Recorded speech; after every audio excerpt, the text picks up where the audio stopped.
sack me, I cannot offer anything again. But I'm very proud. Come back once again. The Rivers State political space has continued to intensify. As a matter of fact, remember that Tinubu was told to outrightly sack Nyesom Wike over the fright and over the confrontation and how the assembly members are now loyal to him, and he is using it to to threaten to impeach Fubara as we speak, after the order was issued for Tinubu to sack Nyesom Wike as his minister. As we speak, Nyesom Wike has now decided to reply Tinubu without any fear nor favor. It is very clear that Nyesom Wike is a man who has often made statements and gone against that particular statement. If therefore once the only person Nyesom Wike has not fought or got into confrontation with is just Tinubu, but with this particular statement and video I'm going to be playing for you to see, shows how Nyesom Wike is ungrateful to Tinubu, who made him a minister and as well even made him an FCT minister for that matter, notwithstanding that he's not in APC. I'm going to play the video for you to see how Nyesom Wike stated that if Tinubu wants to sack him, then he should do his wish if he feels that his presence is not needed. And I'm going to also show you how similar Fubara came out recently and stated that when he made a statement of calling and stating that some people are barking like dogs, that he has reason why he made that statement. I will play the video for you to hear clearly, because Nyesom Wike recently, under his tour to visit local governments, out of the 23 local government, he visited Obiakpo local government, which is his own local government, and made a lot of provocations, made a lot of bragging rights, stating that Obiakpo is the local government that will always decide who becomes the governor, who becomes the senatorial district, and other things he stated. I'm going to play the video for you to understand what Nyesom Wike has stated. But before I do that, watch this particular video and listen attentively to all the symposium and everything that was discussed in this particular video by this man.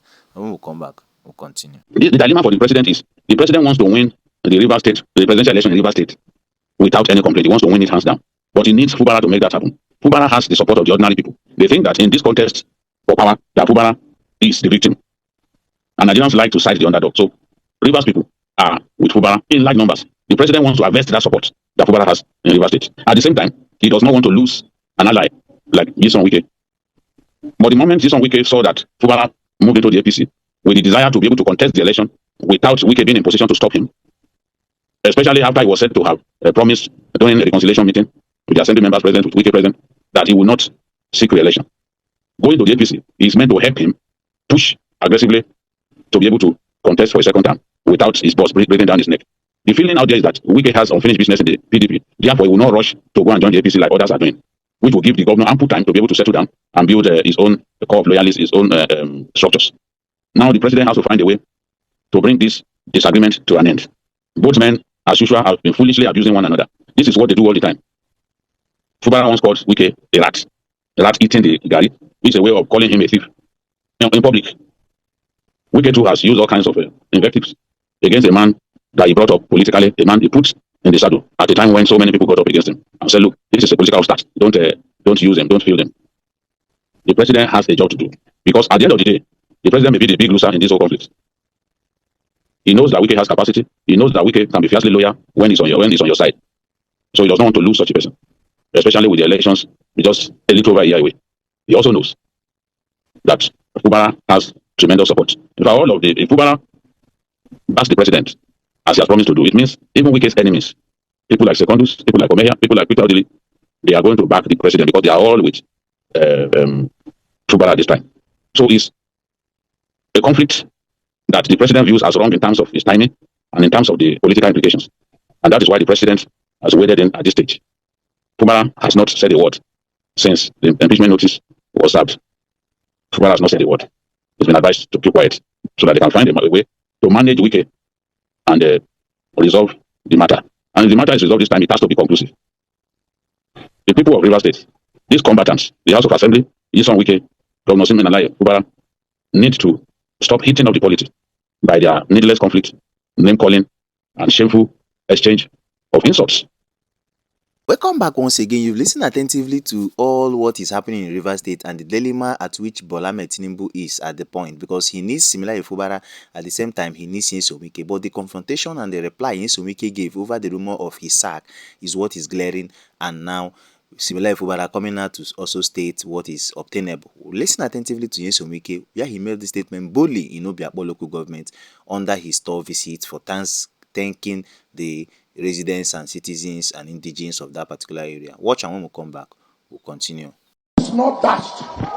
Power is struggle for it. After all, if Donald Trump does not have the power, will he go to Venezuela to pick a president? He wouldn't do that because he has the power. That's why he could go to Venezuela. Whether it's wrong or it's right, because he has power. So, for the people of Obiakpo, we have the power to dictate who will go. If you don't like it, we go away. If you don't like it, somebody will like it. If you don't like it, we go away. If you don't like it, somebody will like it. All these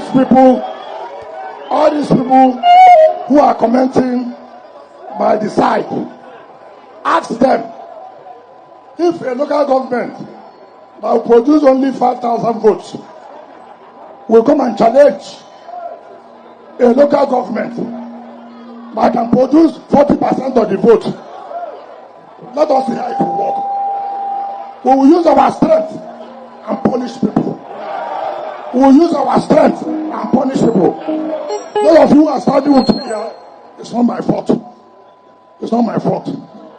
So you have to take us softly so that we don't get angry with you. Nobody has become governor in this state without Obiakpo making a pronouncement. Nobody has become a senator of Rivers East without Obiakpo making a statement. So, we use what we have. We use what we have. Our own is the vote. Trump's own is the power he has. Our own is the vote. So, if you like, abuse us. After abusing us, come and look for the vote. And we'll punish you with the vote. So, don't bother about people who say, sack me. It doesn't lie in their mouth. If my appointer believes that I cannot offer anything again, he has a right. It's not that you should tell him. But I'm very proud that all the people are proud, that Rivers people are proud. And we can tell Nigerians we have not disappointed them as far as it is concerned.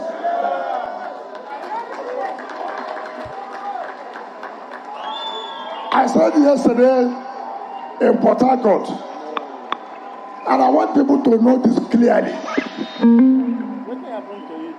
If you're not doing well, nobody will talk about you. When we were marking the New Year dinner, I said something that dogs bark when they don't understand. Now, see, I think a lot of you don't understand, and that's the reason why I don't shout, I don't complain. I know what I have.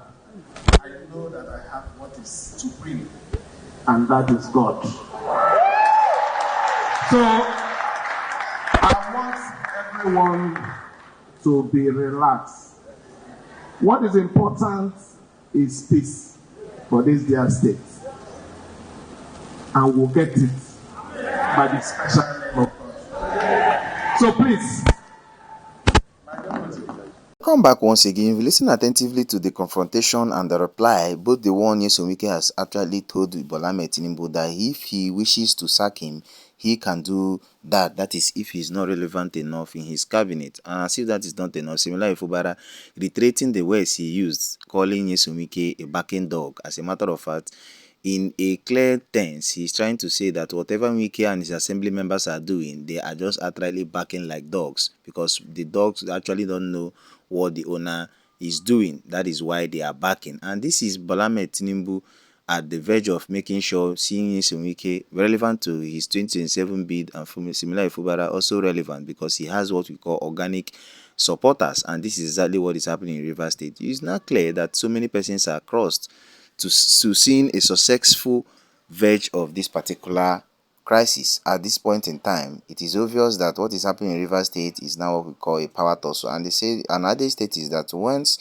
the two elephants fights, the grass suffers, because the dividends of democracy that Similar Fubara will be, dividend to his people in Rivers State is now what is undermined. At this point in time, I decided to bring this to your view. What is your take on what is happening in Rivers State, and what is your view towards that? If this is your first time visiting this channel, do it often, hit the subscribe button, turn on the notification bell, and click on the like button. And you know fully well that Nyesom Wike, knowing that if Similar Fubara returns as the governor in 2027, he will have no tendency than not to feature him as one of the ministers representing Rivers State, for Bola Tinubu to pick him as a minister, and similarly Fubara will actually put somebody that is loyal to him. That is now relegating Nyesom Wike entirely in the political space. What is your take towards all this thing that is happening? Thanks for watching. See you in my next video.